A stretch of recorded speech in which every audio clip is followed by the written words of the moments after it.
In the year 2050, humanity crossed a threshold, one that would forever alter the course of our civilization. Breakthrough of glucose-powered biobatteries not only changes humanity's understanding of energy, but also redefines the very fabric of medical science.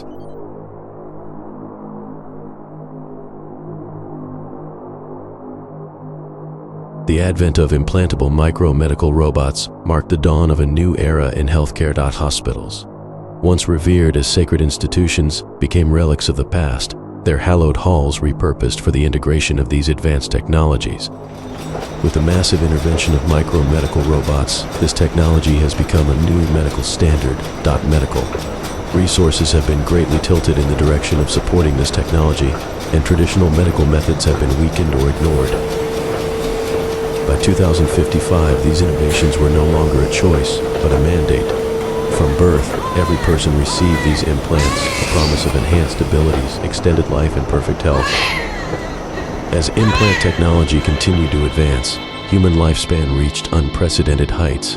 Enhanced physical capabilities led to new records in sports competitions, and for a moment, it seemed that human civilization was flourishing. Yet, to some scientists and philosophers, this prosperity resembled a bubble glistening in the sunlight, brilliant yet fragile.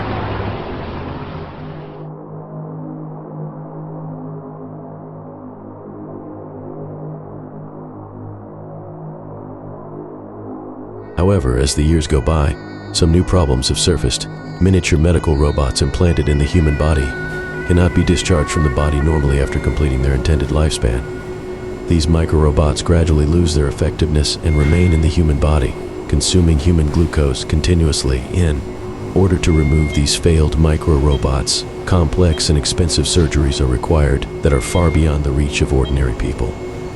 However, as the years went by, it became increasingly clear that these once celebrated promises of human progress began to expose cracks in the foundation of society. Glittering cities of the wealthy stood in stark contrast to the crumbling suburbs where the poor suffered.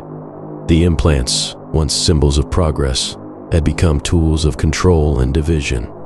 The wealthy could afford the necessary surgeries to remove failing micro-robots plaguing their bodies, while the poor were left to suffer the consequences, a new disease born from the very technology intended to eradicate it.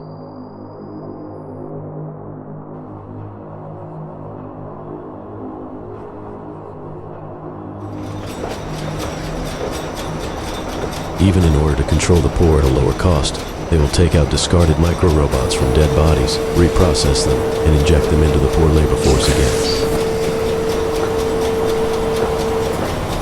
As the 2080s dawned, the world teetered on the brink of collapse. The gap between the rich and the poor had never been wider. In the shadows of this fractured society, dissenting voices began to rise, but they were quickly silenced. The health chips, originally designed to save lives, now monitored, controlled, and oppressed. What had once been a marvel of modern science had turned into a tool of tyranny. In the cold, harsh winter of 2084, in a hidden corner of a decaying city, a record was made of all that had been lost. This final testimony is a call to the future, a reminder that beneath the layers of technology, the essence of our humanity must never be forgotten.